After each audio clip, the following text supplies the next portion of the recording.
Hello everyone, good morning to all of you and welcome to online study point. दोस्तों, आज है 17 मई और आज की इस वीडियो में हम 17 मई से रिलेटेड करंट अफेयर के सभी इंपॉर्टेंट क्वेश्चन को कवर करेंगे।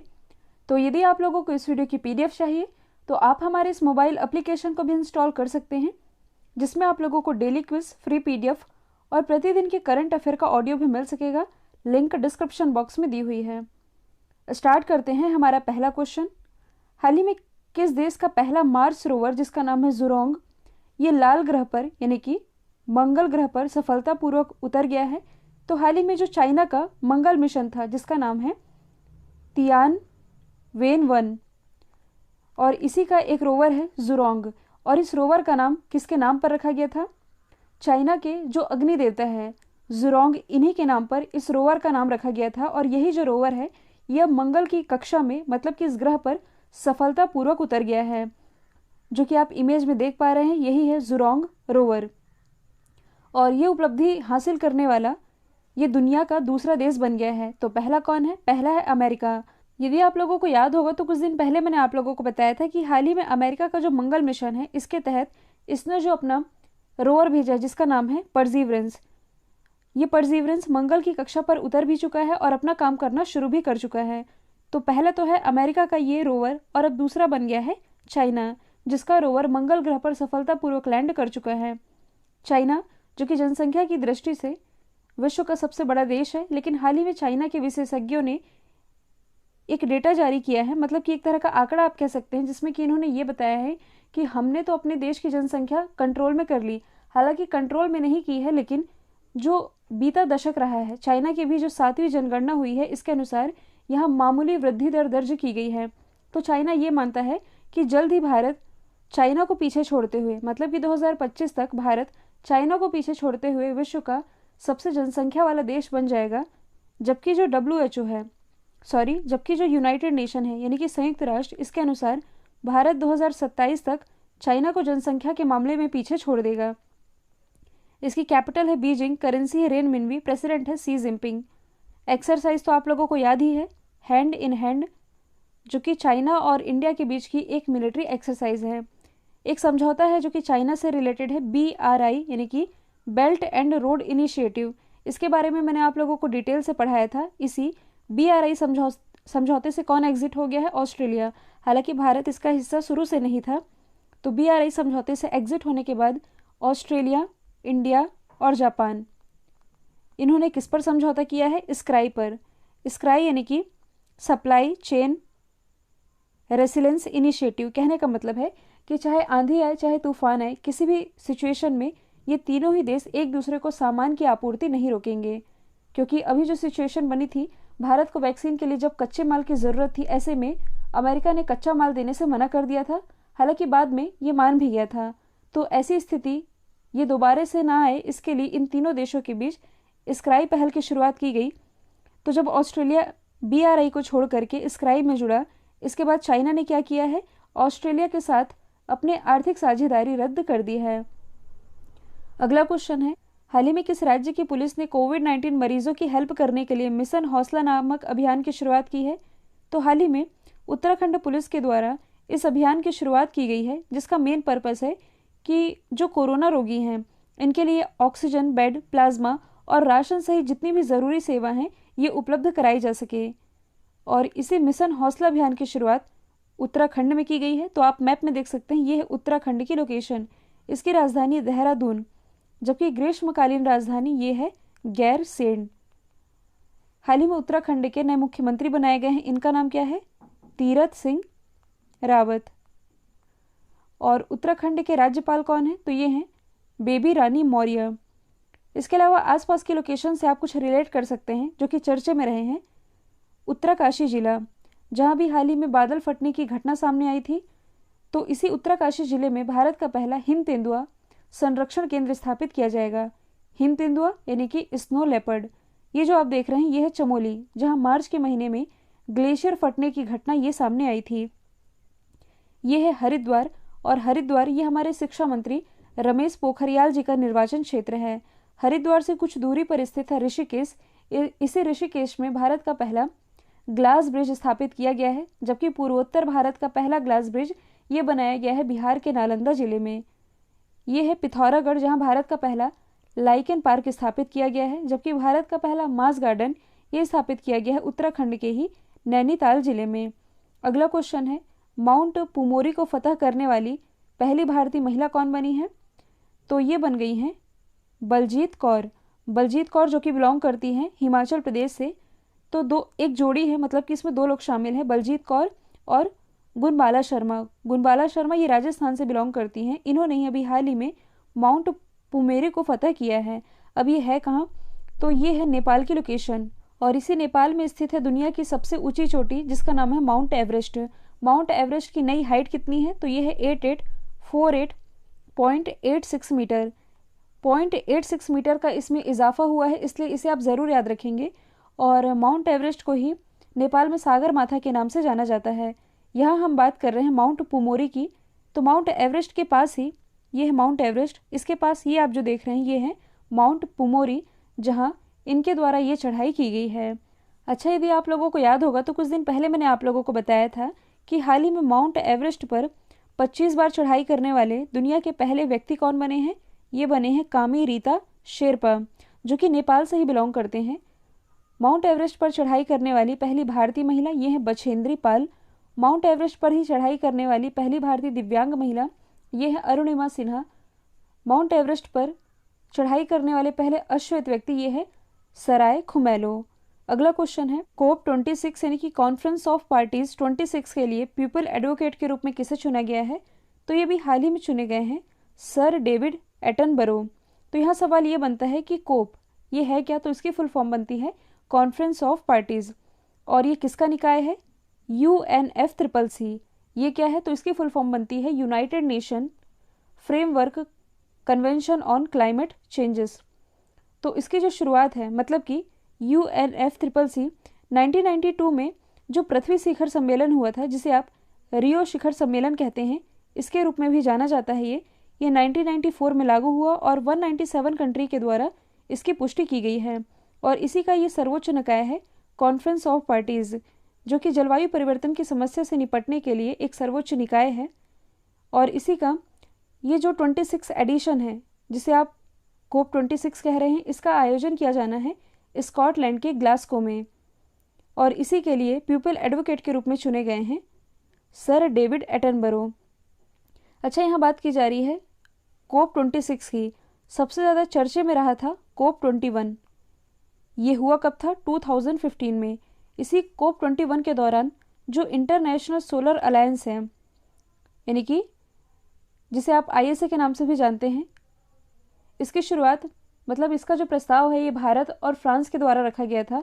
इन दोनों ही कंट्रीज़ ने इसकी पहल की थी, जिसका मेन पर्पस था कि कर्क रेखा और मकर रेखा के बीच में जितनी कंट्रीज़ आती हैं, ये सोलर एनर्जी को लेकर के काम करें और आइडियाज़ और टेक्नोलॉजी ये एक दूसरे देशों के साथ शेयर करें। और इसी दौरान भारत के द्वारा एक लक्ष्य रखा गया था कि 2021 तक भारत 175 गीगावाट बिजली का उत्पादन रीन्यूएबल एनर्जी के माध्यम से करेगा, लेकिन ऐसा हो नहीं पाया है अभी तक। यदि देखा जाए तो भारत ने 69% टारगेट ये अचीव किया है। अगला क्वेश्चन है, हाल ही में प्रधानमंत्री किसान सम्मान निधि की 8वीं किस्त जारी की गई है। तो सवाल ये है कि प्रधानमंत्री किसान सम्मान निधि योजना की शुरुआत कब की गई थी? इसकी शुरुआत 2018 में की गई थी। इस योजना के तहत भारत सरकार छोटे और सीमांत किसानों के खातों में 6,000 रुपये ट्रांसफ़र करती है। 6,000 रुपये, लेकिन ये 3 किस्तों में जाते हैं, 2-2 हज़ार रुपये के 3 किस्तों में। पहली जो किस्त है ये अप्रैल से जून के बीच दी जाती है, दूसरी किस्त अगस्त से नवंबर के बीच, और तीसरी किस्त दिसंबर से मार्च महीने के बीच दी जाती है। ये जो योजना है ये उन किसानों को वित्तीय सहायता प्रोवाइड कराती है जिनके पास 2 हेक्टेयर तक की भूमि का स्वामित्व है। हाल ही में अजंता नियोगी किस राज्य की पहली महिला वित्त मंत्री बनी है? तो ये भी हाल ही में असम की पहली महिला वित्त मंत्री बन गई हैं, जबकि भारत की पहली महिला वित्त मंत्री ये तो है निर्मला सीतारमन, और अब असम की बनी है अजंता नियोगी। यदि हम बात करें असम की, तो ये है असम की लोकेशन। इसकी राजधानी दिसपुर। हाल ही में यहाँ के नए मुख्यमंत्री बनाए गए हैं। इनका नाम क्या है? हिमंता बिश्वा। राज्यपाल है जगदीश मुखी। अच्छा, ढींग एक्सप्रेस के नाम से किसे जाना जाता है? हिमा दास को। और हिमा दास ये इसी असम से बिलोंग करती है। यदि आप करंट से रिलेट करेंगे तो हाल ही में जो असम है, यहाँ ये बाढ़ से हमेशा से ही हर साल प्रभावित रहता है। तो ऑनलाइन बाढ़ों की जानकारी के लिए टेक्नोलॉजी डेवलप करने वाला पहला राज्य ये असम ही बन गया है। मतलब कि मोबाइल पर ही अब व्यक्ति को असम में बाढ़ की जानकारी मिल सकेगी। असम के ही जोगीघोपा में भारत का पहला मल्टी मॉडल लॉजिस्टिक पार्क, इसकी आधारशिला भी रखी गई है। अगला क्वेश्चन है, वैश्विक कोवैक्स गठबंधन में शामिल होने वाला भारत का पहला राज्य कौन बना है? तो कोवैक्स गठबंधन में शामिल होने वाला पहला राज्य जो कि बन गया है पंजाब। पंजाब गवर्नमेंट का ये कहना है कि हमने जो सीरम इंस्टीट्यूट है, मतलब कि भारत में जो कंपनियां वैक्सीन डेवलप कर रही हैं, इनके द्वारा जितनी वैक्सीन की डिमांड की गई थी उतनी ये सप्लाई नहीं कर पा रही हैं, मतलब कि इसमें देरी कर रही हैं। इसके लिए पंजाब गवर्नमेंट ये कोवैक्स गठबंधन में शामिल हो चुका है और ऐसा इसलिए किया गया है ताकि कम कीमत पर कोविड-19 की जो वैक्सीन है इसकी खरीद के लिए वैश्विक स्तर पर पहुंच बनाई जा सके। तो यदि हम बात करें पंजाब की, राजधानी चंडीगढ़, मुख्यमंत्री कैप्टन अमरिंदर सिंह, राज्यपाल हैं बीपी सिंह बदनौर, जो बॉलीवुड अभिनेता है सोनू सूद, इन्हें पंजाब का स्टेट आइकन नियुक्त किया गया था। इसके अलावा पंजाब के ही करनाल जिला प्रशासन के द्वारा ऑक्सीजन ऑन व्हील्स पहल की शुरुआत की गई थी। कुछ समय पहले ही पंजाब की पहली महिला डीजीपी बनाई गई हैं। इनका नाम क्या है? विनी महाजन। कल ही मैंने आप लोगों को बताया था कि हाल ही में पंजाब का 23वां जिला बना है। इसका नाम क्या है? मलेरकोटला। मलेरकोटला जो कि एक मुस्लिम बहुल इलाका है। हाल ही में all time favourite for children किताब किसके द्वारा लिखी गई है? तो ये भी हाल ही में लिखी गई है रस्किन बॉन्ड के द्वारा। देखिए, रस्किन बॉन्ड बहुत ही प्रसिद्ध लेखक है। इनसे रिलेटेड बुक का नाम एग्जाम में कई बार पूछा भी गया है। कुछ समय पहले ही इनके द्वारा एक और किताब लिखी गई थी जिसका नाम है how to become a writer. यदि हम बाकी के ऑप्शन की बात करें तो चेतन भगत के द्वारा लिखी गई किताब का नाम है one arranged murder. Arundhati Roy most important है। सितंबर 2020 में ही इनकी एक किताब लॉन्च हुई है जिसका नाम है आज़ादी, और इनकी एक और किताब है जिसका नाम है the God of small things. इसी किताब के लिए इन्हें 1997 में मैन बुकर पुरस्कार से भी सम्मानित किया जा चुका है। तो इनका नाम भी आप याद रख सकते हैं।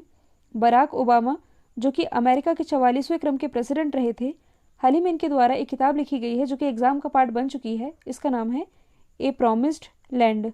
हाल ही में किस देश के वैज्ञानिकों ने डायनासोर की एक नई प्रजाति की पहचान की है जिसे टॉकेटिव डायनासोर कहा गया है? टॉकेटिव जिसे आप कह सकते हैं बातूनी। बातूनी यानी कि जो बहुत बोलता है। इसकी खोज अभी हाल ही में मैक्सिको में की गई है। और ये जो जीवाश्म पाया गया है इसकी खोज तो 10 साल पहले ही की जा चुकी थी, लेकिन इसके प्रजातियों की खोज ये धीरे धीरे रिसर्च के माध्यम से पता चल रही है और माना यह जा रहा है कि ये जो जीवाश्म है ये 70 मिलियन साल पहले का है। हालांकि इसका जो हिस्सा है ये 2013 में भी पाया गया था। धीरे धीरे इसके हिस्से बरामद हो रहे हैं। तो 80% सिर बरामद होने के बाद इसकी नई प्रजाति की पहचान की गई है। और अभी तक यदि देखा जाए तो इस डायनासोर के किस किस हिस्से का पता लगाया जा चुका है? इसकी शिखा मतलब कि जो ऊपरी हिस्सा है, इसके अलावा ऊपरी जबड़ा, निचला जबड़ा और न्यूरोक्रेनियम। न्यूरोक्रेनियम ये क्या होता है? तो ये वो हिस्सा है जहाँ मस्तिष्क स्थित होता है। इन सभी भागों का पता लग चुका है और इसी की पुष्टि मैक्सिको के वैज्ञानिकों के द्वारा की गई है। तो नॉर्थ अमेरिका में आप लोगों ने मैक्सिको की लोकेशन तो देखी ही है, ये है यूएस। तो मैक्सिको की जो राजधानी है ये क्या है? Mexico city. करेंसी है मैक्सिकन पेसो और यहाँ के जो प्रेसिडेंट है इनका नाम है एंड्रेज मैनुअल। अच्छा, ये फैक्ट तो मैंने आप लोगों को कई बार बताया है कि क्लाइमेट इमरजेंसी लागू करने वाला विश्व का पहला देश ये तो ब्रिटेन था। बाद में आयरलैंड ने क्लाइमेट इमरजेंसी की घोषणा की थी, तो ये तो था पहला देश। लेकिन जो मैक्सिको सिटी है ये क्लाइमेट इमरजेंसी लागू करने वाला विश्व का पहला शहर था। तो दोनों में आप कंफ्यूज नहीं होइएगा। इसके अलावा यूएसए और मैक्सिको के बीच एक नदी है जो कि अंतर्राष्ट्रीय सीमा का निर्धारण करती है। इसका नाम क्या है? रियो ग्रैंडे रिवर। जो मैक्सिको है ये सावरन बॉन्ड जारी करने वाला विश्व का पहला देश भी है। आप यहाँ देख सकते हैं, ये है पैसिफिक ओशन। ये पूरा इलाका पैसिफिक ओशन का है। कुछ दिन पहले मैंने आप लोगों को बताया था कि हाल ही में विश्व के जो 5 महासागर हैं इनके गहरे गर्त की खोज की गई है, जिसमें कि पैसिफिक ओशन का सबसे गहरा गर्त ये कौन सा है? Mariana trench. इसके अलावा आसपास की लोकेशन आप देख ही सकते हैं, gulf of Mexico, gulf of California, फिर इसके आगे सेंट्रल अमेरिका लग जाता है। फिर अगला क्वेश्चन है, सेफ गोल्ड के साथ साझेदारी में किस पेमेंट बैंक ने ग्राहकों के लिए सोने में यानी कि गोल्ड में निवेश करने के लिए डिजिटल प्लेटफॉर्म जिसका नाम है डिजी गोल्ड ये लॉन्च किया है? तो हाल ही में डिजी गोल्ड प्लेटफॉर्म जो कि लॉन्च किया गया है एयरटेल पेमेंट बैंक के द्वारा। और एयरटेल पेमेंट बैंक के बचत खाते के जो भी ग्राहक है ये एयरटेल थैंक्स ऐप एक एप्लीकेशन है, इसका उपयोग करके 24 कैरेट सोने में इन्वेस्ट कर सकेंगे। और इसमें ज़रूरी नहीं है कि कोई भारी मात्रा में राशि की ज़रूरत हो, 1 रुपये से भी कम में इसमें निवेश किया जा सकता है। और ग्राहकों द्वारा खरीदा गया जो सोना है सेफ गोल्ड द्वारा बिना किसी अतिरिक्त लागत के, यानी कि इसमें कोई भी एक्स्ट्रा चार्ज नहीं लगेगा, सुरक्षित रूप से संग्रहित किया जाता है और कुछ ही क्लिक में किसी भी समय एयरटेल थैंक्स ऐप जो कि यहाँ मैंने बताया है इसके माध्यम से बेचा जा सकता है। और इसी की शुरुआत इस डिजिटल प्लेटफॉर्म जिसका नाम है डिजी गोल्ड, इसकी शुरुआत कर दी है एयरटेल पेमेंट बैंक ने। इसकी जो स्थापना है 2016 में हुई थी, हेडक्वार्टर नई दिल्ली में स्थित है। अगला क्वेश्चन है फुटवेयर ब्रांड जिसका नाम है बाटा। बाटा इंडिया के सीईओ कौन बने हैं? तो अभी हाल ही में बन गए हैं गुंजन शाह। इन्होंने स्थान लिया है संदीप कटारिया का, क्योंकि कुछ दिन पहले मैंने आप लोगों को बताया था कि बाटा जो कि एक ग्लोबल फुटवेयर ब्रांड है, इसके ग्लोबल सीईओ ये तो बने हैं संदीप कटारिया, भारतीय मूल के ही हैं, और इन्हीं के स्थान पर नियुक्ति की गई है गुंजन शाह की। तो ये इंडिया में बाटा के सीईओ होंगे। यदि हम बात करें बाटा की तो इसका हेडक्वार्टर कहाँ स्थित है? इसका हेडक्वार्टर स्थित है लॉज़न स्विट्ज़रलैंड में, और इसका जो इंडियन ब्रांच है ये स्थित है गुरुग्राम हरियाणा में। यदि हम बाकी के 2 ऑप्शन की बात करें तो अडार पूनावाला ये कौन है? तो ये सीरम इंस्टीट्यूट ऑफ इंडिया जो कि स्थित है पुणे महाराष्ट्र में। कल ही मैंने आप लोगों को बताया था कि हाल ही में जो फॉर्च्यून है इसके द्वारा दुनिया के टॉप 50 लीडर्स की लिस्ट जारी की गई थी, जिसमें कि न्यूजीलैंड की जो प्राइम मिनिस्टर हैं जेसिका अर्डन ये तो रही थी टॉप पर। टॉप 10 में शामिल एकमात्र भारतीय हैं अडार पूनावाला। ओवरऑल इनकी रैंकिंग है 10वीं। सत्या नडेला ये भी भारतीय मूल के ही हैं और ये माइक्रोसॉफ्ट के सीईओ हैं। अगला क्वेश्चन है शॉटगन वर्ल्ड कप 2021 का आयोजन कहाँ किया जाएगा? इसका आयोजन किया जाएगा इटली में, और इटली के लुनाटो में इसका आयोजन किया जाना है। ISSF तो वर्ल्ड में जितने भी शूटिंग के खेल होते हैं इन्हें ISSF ही रेगुलेट करता है, जिसकी फुल फॉर्म बनती है इंटरनेशनल शूटिंग स्पोर्ट्स फेडरेशन। स्थापना 1907 में हुई।